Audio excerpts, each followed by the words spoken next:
ಮಗು ಮನೆಗೆ ಬರುವಷ್ಟರಲ್ಲಿಯೇ ಮನೆಯ ಬಾಗಿಲಲ್ಲೇ ಅಂಗೈಯಲ್ಲಿ ಹಾಲಿನ ಗ್ಲಾಸನ್ನು ಹಿಡಿದುಕೊಂಡು ನಿಂತಿರುವೆಯಲ್ಲಮ್ಮ. ಎಷ್ಟಮ್ಮ ಈ ನಿನ್ನ ಮಗನ ಮೇಲೆ ಪ್ರೀತಿ ವಾತ್ಸಲ್ಯ.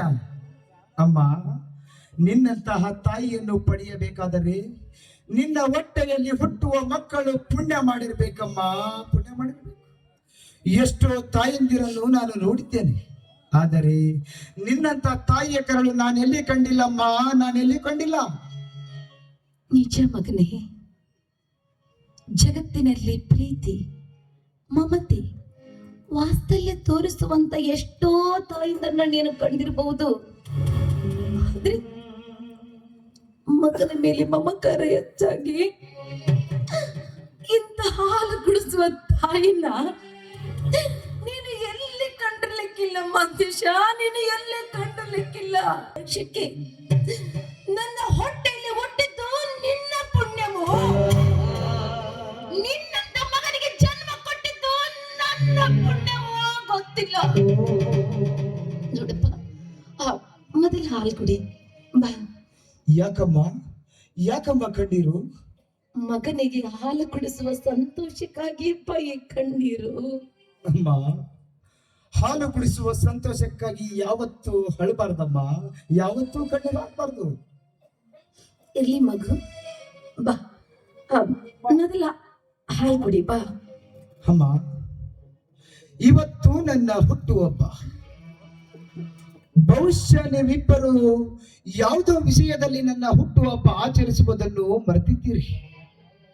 ನನ್ನ ಹುಟ್ಟು ಹಬ್ಬದ ಈ ಪವಿತ್ರ ದಿನದಂದು ಹೆತ್ತ ತಾಯಿಯ ಕೈಯಿಂದ ಹಾಲು ಕುಡಿಯುವ ಮುನ್ನ ನಿನ್ನ ಹತ್ರ ಒಂದು ಮಾತು ಕೇಳುವುದಿದೆಯಮ್ಮ. ಆ ಮಾತಿಗೆ ನೀನು ಉತ್ತರ ಕೊಟ್ಟ ಮೇಲೆಯೇ ನಾನು ಈ ಹಾಲು ಕುಡಿಯುತ್ತೇನೆ. ಹಾಲು ತಾಮ ಇಲ್ಲಿ.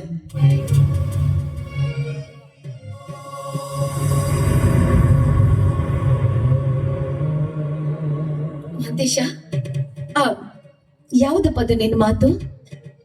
ಅಮ್ಮ, ಇವತ್ತು ನನ್ನ ಹುಟ್ಟು ಹಬ್ಬದ ಈ ಪವಿತ್ರ ದಿನದಂದು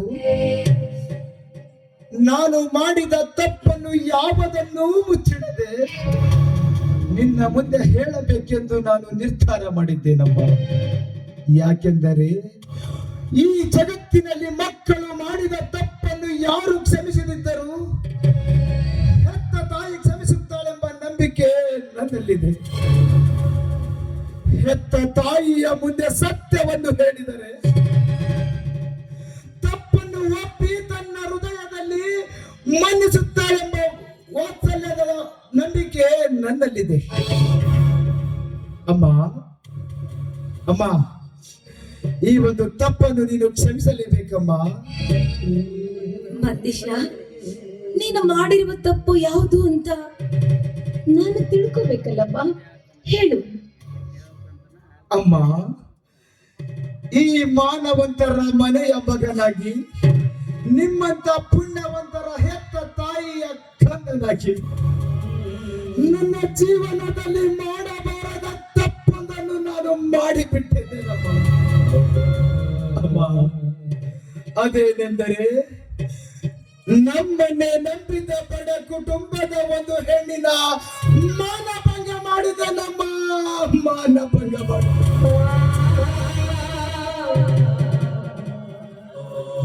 ನಾನು ಮಾಡಿದ ತಪ್ಪಿಗಾಗಿ ಆ ಹೆಣ್ಣು ಆತ್ಮಹತ್ಯೆ ಮಾಡಿಕೊಂಡು ಸತ್ತಳಮ್ಮ, ಸತ್ತು.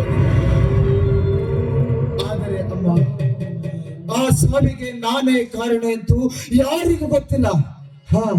ಯಾರಿಗೂ ಗೊತ್ತಿಲ್ಲ. ಇವತ್ತು ನಾನು ಆ ಸಾವಿಗೆ ನಾನೇ ಕಾರಣ ಅಂತ ನಿನ್ನ ಮುಂದೆ ಒಪ್ಪಿಕೊಳ್ತಿದ್ದೇನಮ್ಮ, ಒಪ್ಪಿಕೊಳ್ತಿದ್ದೇನೆ.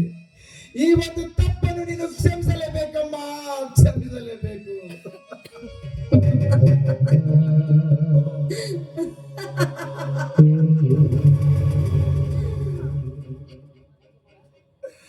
ಯಾಕಮ್ಮ ನಗ್ತಾ ಇದೀಯಾ?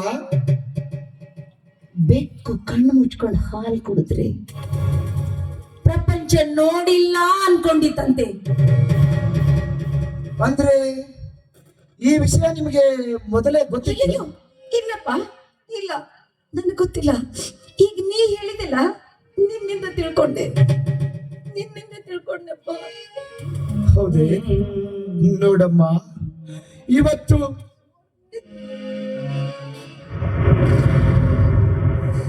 ನಿನ್ನ ಪಾದ ಮುಟ್ಟಿ ಹೇಳ್ತೇನಮ್ಮ, ಇಂಥ ತಪ್ಪು ನಾನೆಂದು ಮಾಡಲಾರೆನಮ್ಮ, ನಾನೆಂದು ಮಾಡಲಾರೆ. ನನ್ನ ಹೆಂಡತಿಯಾಗಿ ಬರುವ ಹೆಣ್ಣನ್ನು ಬಿಟ್ಟು ಈ ಜಗತ್ತಿನಲ್ಲಿರುವ ಎಲ್ಲ ಹೆಣ್ಣು ಮಕ್ಕಳನ್ನು ನನ್ನ ಒಡ ಹುಟ್ಟಿದ ಅಕ್ಕ ತಂಗಿ ಹೆತ್ತ ತಾಯಿ ಅಂತ ತಿಳಿಯುತ್ತೇನಮ್ಮ. ಇನ್ನು ಯಾವ ಹೆಣ್ಣನ್ನು ನಾನು ಕಣ್ಣೆತ್ತಿಯೂ ಕೂಡ ನೋಡಲಾರೆ. ಆದರೆ ಅಮ್ಮ, ಈ ಒಂದು ತಪ್ಪನ್ನು ನೀನು ಕ್ಷಮಿಸಿದ್ದೀರಂತ ಹೇಳಲೇಬೇಕಮ್ಮ, ಹೇಳಲೇಬೇಕು. ನಿನ್ನ ಬಾಯಿಂದ ಮಗನೇ, ನಿನ್ನ ತಪ್ಪನ್ನು ಕ್ಷಮಿಸಿದ್ದೇನೆ, ಇವತ್ತಿನಿಂದ ನನ್ನ ಮಗನಾಗಿ ಬದುಕು, ನನ್ನ ಆಶೀರ್ವಾದ ನಿನ್ನ ಮೇಲೆ ಇದೆ ಎಂದು ನನ್ನ ಮಸ್ತಕದ ಮೇಲೆ ನಿನ್ನ ಅಮೃತ ಹಸ್ತವನ್ನಿಟ್ಟು ಆಣೆ ಮಾಡಿ ಹೇಳಬೇಕು ನೀನು. ಅಂದಾಗ ಮಾತ್ರ ನಾನು ಈ ಹಾಲು ಕುಡಿತೇನಮ್ಮ. ಅಮ್ಮ, ಇಲ್ಲದಿದ್ದರೆ ಈ ಹಾಲನ್ನು ನಾನು ಕುಡಿಯಲಾರೆ ತಾಯಿ, ಕುಡಿಯಲಾರೆ. ಅಮ್ಮ, ಈ ಹಾಲನ್ನಷ್ಟೇ ಅಲ್ಲಮ್ಮ, ನಿನ್ನ ಕೈಯಿಂದ ವಿಷ ಕೊಟ್ಟು ಕುಡಿತೇನೆ. ಆದ್ರೆ ಅಮ್ಮ, ಈ ಒಂದು ತಪ್ಪನ್ನು ನೀನು ಕ್ಷಮಿಸಿದ್ದೀರಂತ ಹೇಳಲೇಬೇಕಮ್ಮ. ಹೇಳಮ್ಮ, ಯಾಕೆ ಮೌನವಾಗಿ ನಿಂತಿರು?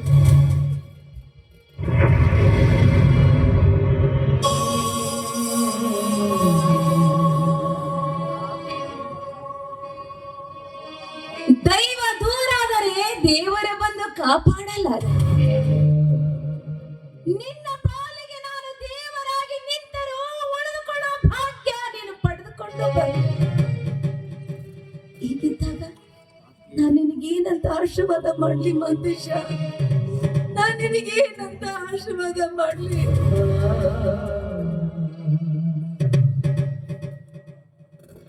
ಮಂತೇಶ, ಮಕ್ಕಳಿಗಿಂತ ತಾಯಿ ದೊಡ್ಡವಳು. ತಾಯಿ ಮಾತನ್ನು ಪಾಲಿಸಬೇಕಾಗಿದ್ದು ಚಿಕ್ಕವರ ಕರ್ತವ್ಯ ಅಲ್ವೇನು? ನೀನೀಗ ಹಾಲು ಕುಡಿ, ಆಮೇಲೆ ನೀನು ಎಷ್ಟು ಆಶೀರ್ವಾದ ಮಾಡು ಅಂತ ಹೇಳ್ತೀಯ ಅಷ್ಟು ಆಶೀರ್ವಾದ ನಾನು ಮಾಡ್ತೀನಿ ಕಂದ, ನಾನು ಮಾಡ್ತೀನಿ. ಈ ಮಾತು ಸತ್ಯವೇನಮ್ಮ? ಸತ್ಯವಾಗೂ ಹೇಳ್ತಾ ಇದ್ದೀನಪ್ಪ. ಹಾಗಾದರೆ ಹೆತ್ತವಳ ಆಸೆ ಮೊದಲು ಗೆಲ್ಲಲಿ. ತೆಗೆದುಕೊಂಡು ಬಾರಮ್ಮ ಹಾಲು.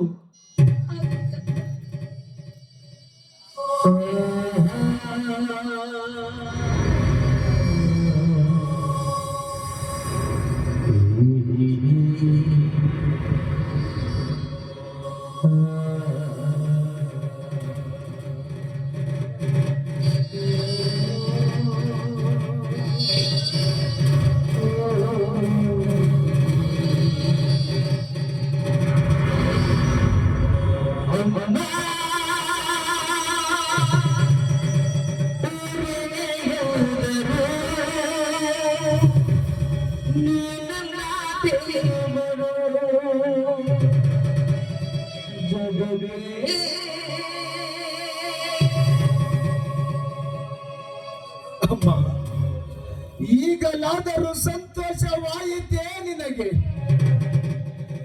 ಈಗಲಾದರೂ ಆಶೀರ್ವದಿಸಮ್ಮ ಈ ನಿನ್ನ ದರಿದ್ರ ಮಗನಿಗೆ.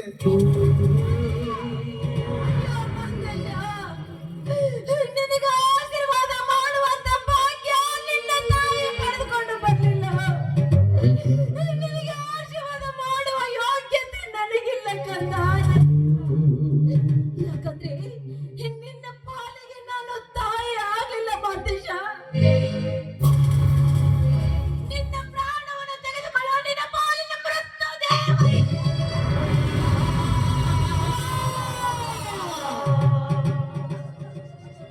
ಏನು ಹೇಳುತ್ತಿರುವೆ ನೀನು? ಸತ್ಯವನ್ನ ಹೇಳ್ತಾ ಇದ್ದೀನಿ ಮಗನೇ. ನೀನು ಮಾಡಿರುವ ತಪ್ಪು ನಮಗೆ ಮೊದಲೇ ಗೊತ್ತಾಗಿತ್ತು. ಅದಕ್ಕೆ ನಿಮ್ಮ ತಂದೆಯವರು ಕಟ್ಟಪ್ಪಣೆ ಕಟ್ಟಿದ್ರಪ್ಪ. ಏನಿಂದಮ್ಮ? ನೀನು ಬದುಕಬಾರದು ಅಂತ. ನೀನು ಕುಡ್ದಿದ್ದು ಹಾಲಲ್ಲೋ, ಕಾರ್ಕೋಟಕ ವಿಷಾಣ.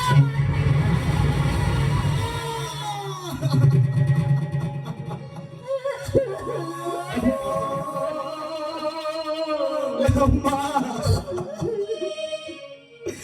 ನೀನು ಹೇಳುವ ಈ ಮಾತು ಸತ್ಯವೇನಮ್ಮ?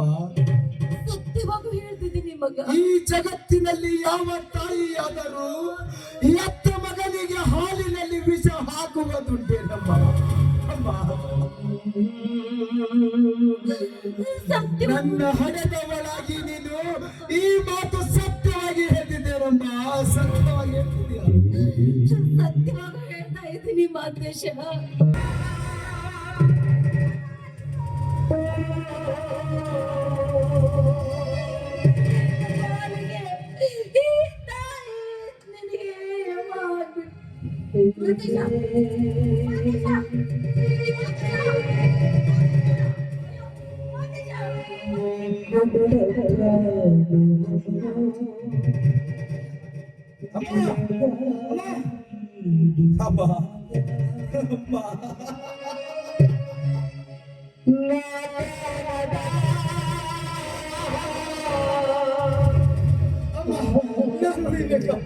ಅಮ್ಮ,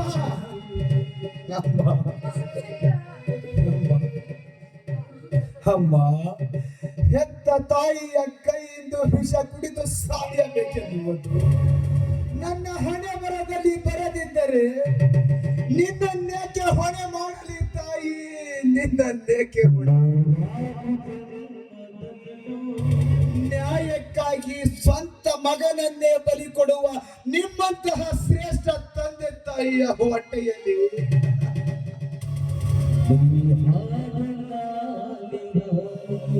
ಮತ್ತೆ ನಾನು ಮಗನಾಗಿ ಹುಟ್ಟಿ ಬರಲೆಂದು ಆ ಈಶ ಬಸವೇಶ್ವರನಲ್ಲಿ ನಾನು ಬೇಡಿಕೊಳ್ಳುವೆನಮ್ಮ. ಅಮ್ಮ, ಸಂಕಟ ಅಮ್ಮ, ಅಮ್ಮ.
ಅಯ್ಯೋ ಪಾಪಿ, ಕರುಣೆ ಇಲ್ಲದ ಕಟಕ.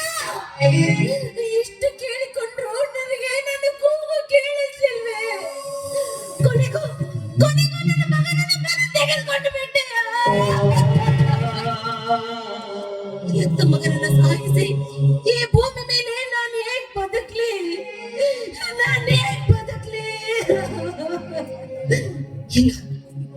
ಇಲ್ಲ, ಪತಿಯ ಮಾತು ತಪ್ಪಿದ್ರೂ ಚಿಂತೆ ಇಲ್ಲ. ಮಗನನ್ನು ಕೊಂದು ಈ ಪುಣ್ಯದ ಭೂಮಿ ಮೇಲೆ ನಾನು ಬದುಕಬಾರ್ದು. ನಾನು ಬದುಕಬಾರ್ದು.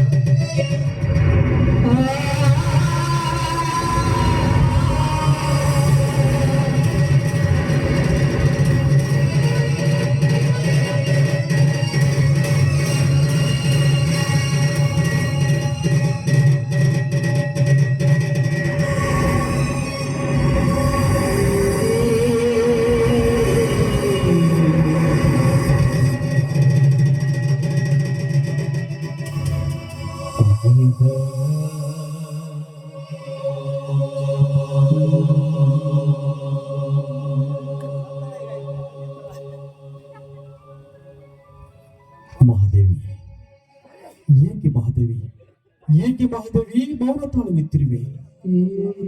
ಮಹಾದೇವಿ, ನಿನ್ನ ದುಃಖದ ಕಡಲು ನಾನು ಚೆನ್ನಾಗಿ ಅರ್ಥ ಮಾಡಿಕೊಂಡಿರುವೆ. ಚೆನ್ನಾಗಿ ಅರ್ಥ ಮಾಡಿಕೊಂಡಿರುವೆ ಮಹಾದೇವಿ. ಮಹಾದೇವಿ, ಇದು ಅನಿವಾರ್ಯ ಮಹಾದೇವಿ, ಇದು ಅನಿವಾರ್ಯ ಮಹಾದೇವಿ. ಇಂದು ನಮ್ಮ ಮಗ ಮರಣ ಹೊಂದಿಲ್ಲ. ನಮ್ಮ ಮನೆಯ ನಂದ ದೀಪವೇ ಆರಿ ಹೋಗಿದೆ ಮಹಾದೇವಿ, ಆರಿ ಹೋಗಿದೆ. ಈ ನಮ್ಮ ಮಗನ ಮರಣಕ್ಕೆ ಕಾರಣ ನಮ್ಮ ಮನೆಯ ಮಾನ. ಮಹಾದೇವಿ, ನಾನು ಎಷ್ಟೊಂದು ಮಾತನಾಡಿದರು ಏಕೆ ಮಾಡುತ್ತಾಳೆ ನಿಂತಿರುವಿ? ಬಾ ಮಹಾದೇವಿ, ಬಾ.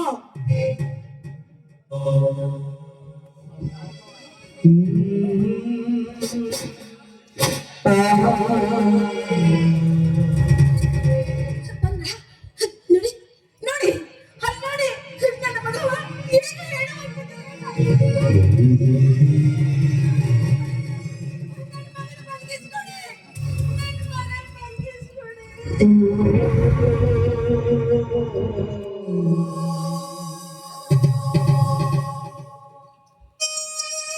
ಮಹಾದೇವಿ, ಮಹಾದೇವಿ, ಇದು ನಮ್ಮ ಹಳೆ ಬರಹ ಮಹಾದೇವಿ, ಇದು ನಮ್ಮ ಹಳೆ ಬರಹ. ಮಾತು ಮುಂದುವರೆಸುವುದನ್ನು ಬೇಡ ಮಹಾದೇವಿ. ಈ ವಿಷಯ ಊರಿನ ಜನಗಳಿಗೆ ಗೊತ್ತಾದರೆ ಊರಿನ ಜನ ಎಲ್ಲ ನಮ್ಮ ಮನೆ ತುಂಬಿ ಬಿಡುತ್ತಾರೆ ಮಹಾದೇವಿ, ನಮ್ಮ ಮನೆ ತುಂಬಿ ಬಿಡುತ್ತಾರೆ. ನೋಡು ನೋಡು, ಆದಷ್ಟು ಬೇಗ ನಮ್ಮ ಮಗನ ಶವ ಸಂಸ್ಕಾರ ಮಾಡಿಬಿಡೋಣ. ಅದಕ್ಕೆ ನಾನು ಶವ ಸಂಸ್ಕಾರಕ್ಕೆ ಸಿದ್ಧತೆ ಮಾಡುತ್ತೇನೆ. ನೀನು ಇಲ್ಲೇ ಇರು ಮಹಾದೇವಿ, ನೀನು ಇಲ್ಲೇ ಇರು.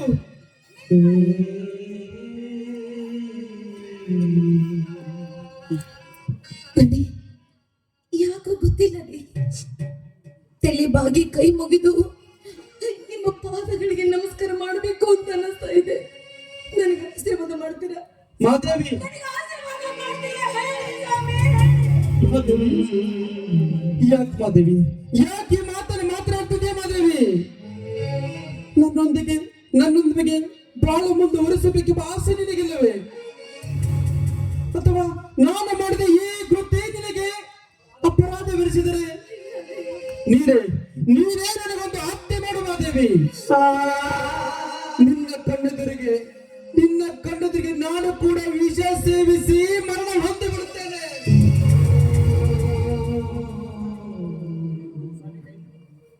ಇಲ್ಲ ರೀ, ನೀನು ಸಾಯ್ಬಾರ್ದು. ನೀವು ಬದುಕಬೇಕು ರೀ, ನೀವು ಬದುಕಬೇಕು. ಯಾಕಂದ್ರೆ ನೀವು ನ್ಯಾಯವಂತರು, ಧರ್ಮವಂತರು. ನ್ಯಾಯಕ್ಕಾಗಿ ಮಗನನ್ನೇ ಬಲಿ ತೆಗೆದುಕೊಳ್ಳುವಂತಹ ತ್ಯಾಗವಂತರು. ಮನೆತನದ ಘನತೆ ಗೌರವಕ್ಕಾಗಿ ನಿಮ್ಮನ್ನೇ ನೀವು ತ್ಯಾಗ ಮಾಡಿಕೊಳ್ಳುವಂತ ತ್ಯಾಗ ಪುರುಷರು ನೀವು. ಆದ್ರೆ ಈ ನಮ್ಮ ಬಾಳಿನಲ್ಲಿ ದುರಂತ ಸನ್ನಿವೇಶ ನಡಿಬಾರ್ದಾಗಿತ್ತು, ನಡೆದೇ ಹೋಯಿತು. ಇನ್ನೊಂದು, ಎತ್ತ ಮಗನಿಗೆ ವಿಷಯ ಹಾಕ್ಬೇಕಾದ್ರೆ ಈ ನನ್ನ ಕರಳು ಎಷ್ಟು ಸಂಟ ಪಡ್ತು ಅಂತ ನಿಮಗೇನ್ರಿ ಗೊತ್ತಾಗ್ಬೇಕು, ನಿಮಗೇನ್ರಿ ಗೊತ್ತಾಗ್ಬೇಕು. ಅದಕ್ಕೆ ಮಗನಿಗೆ ವಿಷ ಕುಡಿಸಿ ನಾನು ನಾನು ನಾನು ನೀನು ನಾನು ವಿಷ ಕುಡಿದು ಬಿಟ್ಟೆ ಸ್ವಾಮಿ.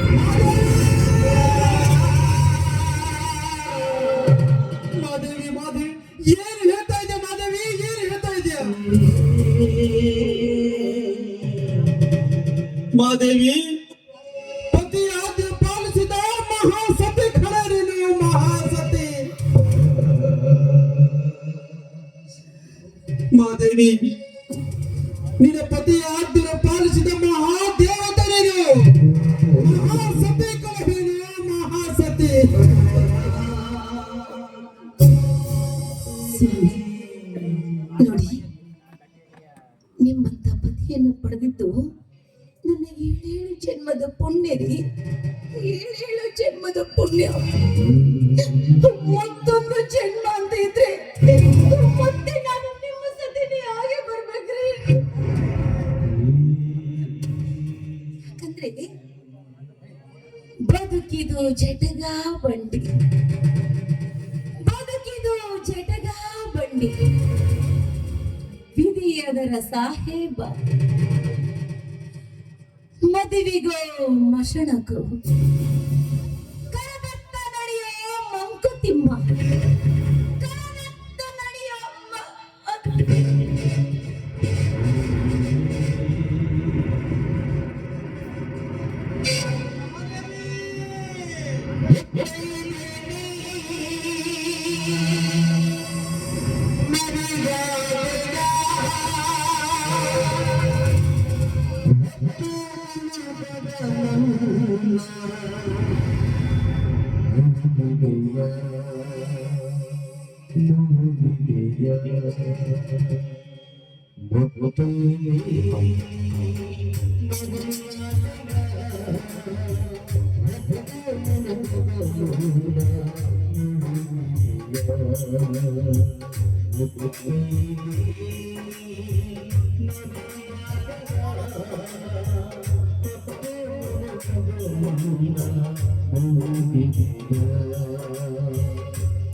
Thank you.